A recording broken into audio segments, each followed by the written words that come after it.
স্ত্রীর কাজে হেল্প করলে আমাদের সমাজে ছোট চোখে দেখে, তবে এটা কিন্তু আমার রাসূল সাল্লাল্লাহু আলাইহি ওয়াসাল্লামের সুন্নাহ। আসসালামু আলাইকুম, কেমন আছেন সবাই?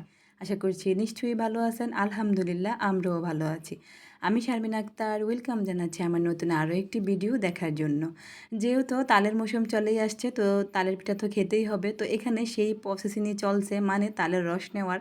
তো এখানে আমি ৩টা তাল আগে থেকেই ধুয়ে ছিলে পরিষ্কার করে দেন বিচিটাকে আলাদা করে নিয়েছি। তো এখানে সামান্য পরিমাণ পানি দিয়ে আমি বিচিটাকে কচলিয়ে মানে নরম করে নিচ্ছি, যেন রসটা বের করতে একটু সহজ হয়।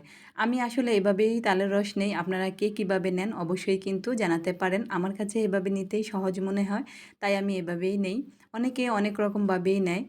তো তালের পিঠা খেতে কিন্তু বেশ মজা, তবে রস নেওয়াটা একটু কষ্টেরই ব্যাপার। তো কিছু করার নেই, যেহেতু পিঠা খেতে হবে তো কষ্ট করে হলেও তো নিতেই হবে।